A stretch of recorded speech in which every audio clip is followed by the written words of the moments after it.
Hola, ¿qué tal? Soy José Valenzuela de aulasdeespañolonline.com.br y ¿de qué voy a hablar en este vídeo? En este vídeo voy a hablar del ocio creativo aplicado a la enseñanza-aprendizaje del español.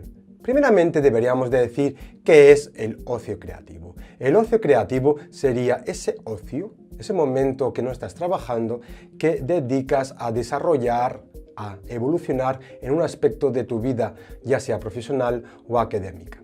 Imaginad que yo soy diseñador gráfico, cosa que es verdad, y de que yo estoy estudiando en la universidad hace unos años. ¿Y cuál sería mi ocio creativo? Mi ocio creativo sería leer revistas de diseño gráfico, ver documentales sobre los grandes diseñadores del mundo e influenciadores, y también sería, por ejemplo, ver películas en las cuales yo observe cómo se aplican los colores y demás. Entonces, ya contextualizado, hoy hablaré de páginas, proyectos, procesos para aprender español sin tener la sensación de que estamos estudiando. Hablaré de alguna aplicación, pero es aplicación de ocio creativo. No hablaré de todas las aplicaciones que sirven para estudiar. Entonces, una forma de poder practicar el ocio creativo es, por supuesto, leyendo. Yo lo que le recomiendo a mis alumnos en clase es que entren en la página www.prensaescrita.com, que es como si fuese una metapágina de periódicos hispanos o en lengua española, y podemos ver periódicos de España, por autonomías, por regiones. También podemos ver sobre países de Latinoamérica e incluso aquellos periódicos en Estados Unidos que se editan en español. Una tarea que yo muchas veces envío para los alumnos es leer una noticia de esa página, leer, entender, hacer una síntesis y hacer un resumen sin parafrasear, ¿ok? Entonces, esa actividad es interesante porque el alumno hace el trabajo de comprensión lectora, síntesis de lo leído y escritura en el idioma no nativo, meta, que sería el español en su caso. ¿Okay? Si tienes la bendita suerte de vivir en España, puedes tener un carné o una carteira, en portugués, un carné de biblioteca en el cual tienes un nombre de usuario y una contraseña. Con esos datos, y te bajas el aplicativo eBiblio, puedes tomar prestados libros, más de 2.500, y en español 20 o 30 revistas, y en catalán otras 20 o 30 revistas si vives en la autonomía de Cataluña. Entonces es muy buena opción. Eso sí, hay que estar empadronado en Barcelona o en una ciudad española. En el caso de que no tengas la bendita suerte de vivir en España, también existe la posibilidad de usar un aplicativo que se llama, en inglés de Oklahoma, que es el mío, Flipboard, you know?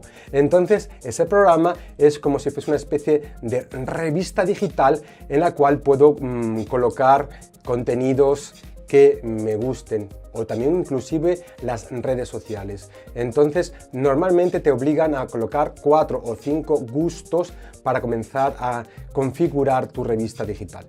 Volviendo al caso de que seas un diseñador gráfico, podrías colocar 5 gustos. Por ejemplo, diseño gráfico en general, tipografía, fotografía, historia del arte y, como no, publicidad o marketing también. Entonces, colocando esos gustos, vas a poder configurar una revista. Entonces, la ventaja que tiene ese programa, el Flipboard, es que en sus configuraciones puedes ir a un lugar y colocar edición. Y, por ejemplo, podrías poner, si quieres aprender español de España, podrías colocar edición España, y así los contenidos que salgan son contenidos que están editados en España o que tienen un foco en España. Y entonces sería una forma de practicar el ocio creativo, sería leer revistas de diseño gráfico o de belleza o de maquillaje o de cualquier cosa en español. Sería una forma de practicar español de una forma muy agradable, ¿ok? Bueno, imagínate que no te gusta leer. Muy bien, entonces te puede gustar escuchar podcast o la radio. Entonces, por ejemplo, si te gustan los podcasts, podrías buscar algún agregador de podcast y buscar noticias o informativos o cualquier tipo que hable en español y que trate temas interesantes, que tengan tu perfil, ¿verdad? En Brasil se dice que tenga a su cara, ¿no? Entonces, sería muy interesante practicar el español con podcast, ¿no? Siguiendo el asunto de los audios, yo recomiendo mucho un programa que se llama TuneIn. Con ese programa, por ejemplo, podríamos hacer una cosa, buscar en localización, por ejemplo, Europa, España, Barcelona, y buscar las radios que hablen en español, porque también puede ser que tengan radios que hablen en catalán y que hablen, por ejemplo, de noticias. Yo recomiendo buscar, por ejemplo, en TuneIn la radio que habla el español que queremos practicar. Entonces, si yo quiero practicar colombiano, español de Colombia, no colombiano, sino español de Colombia, yo no buscaré una radio en España, no tiene sentido, o no buscaré una radio en Uruguay, no. Lo que haré, evidentemente, ¿qué es? Evidentemente buscaré América del Sur, Colombia y, por ejemplo, no sé, Medellín. Exacto, ¿no? Otra forma de practicar el ocio creativo, no teniendo la sensación de que estamos estudiando pero estamos aprendiendo, sería, por ejemplo, ver Netflix con subtítulos, en portugués, leyendas.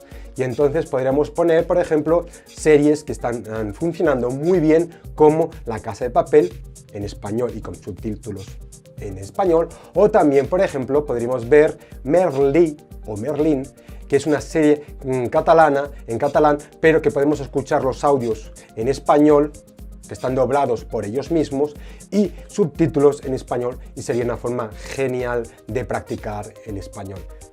Pero no acaba allí. ¿Por qué no acaba allí? Porque, por ejemplo, tenemos el aplicativo o la página rtve.es, Radio Televisión de España, y tiene muchísimo contenido. Esa página tiene muchísimo contenido. Entonces podríamos buscar, por ejemplo, en series o en documentales y buscar alguna que se adapte a nuestros hobbies, aficiones o nuestro estilo. Entonces, yo siempre digo a mis alumnos que es imposible buscar en televisión española, en la página web, y no encontrar nada que no nos guste.